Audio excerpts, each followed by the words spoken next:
And I get a call from this Japanese diplomat, and he invites me to lunch. I said, great. We meet at a place on Capitol Hill.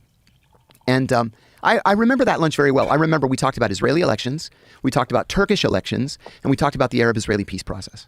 And at the end of the lunch, he says to me, and I should add, his English was so bad that we had to do the lunch in Arabic.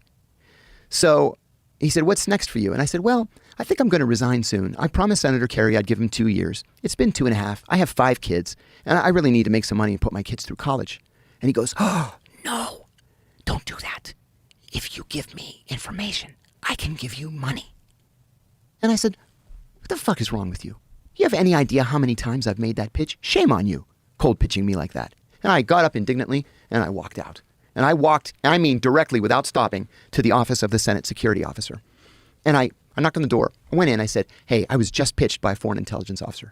And he goes, was it that damn Russian again? And I said, no, it was Japanese. He goes, Japanese? I said, I know, right?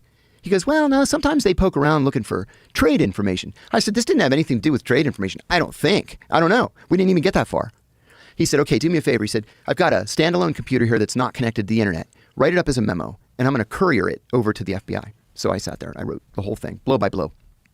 The next day he calls me, and he says, 2 FBI agents are going to come up and talk to you. And I said, okay. So they come up. I recount the whole lunch, and they said, all right, here's what we want you to do. We want you to call him back, invite him to lunch, and then try to get him to tell you exactly what information he wants and how much he's willing to pay for it. And I said, because I'm a patriot, I said, you want me to wear a wire? And they said, no, we're going to be at the next table. We're going to listen to everything. I said, but he only speaks Arabic. That's okay. We got a guy who speaks Arabic. Don't worry. I said, all right. So I call him. I invite him to lunch. We go to lunch, do the whole thing. But before the lunch, right before the lunch, they called and they said, operation came up. Just write us another memo. Do the lunch and write us another memo. I said, fine. So I write another memo. They asked me to do it a 3rd time, a 4th time, and a 5th time. The 5th time, he says to me, I have great news. He said, I got my dream job. I've been promoted and I'm going to be the deputy ambassador in Cairo. And I said, congratulations. I shook his hand, never saw him again. So I've written all this to the FBI. One day in January of 2012, so I've been out of the Senate for about 9 months, the FBI calls. And I look at my cell phone, it says Federal Bureau of Investigation. I was like, I wonder what that's all about. So I answer, and they said, hey, you remember that thing you helped us out with a year ago? And I said, yeah.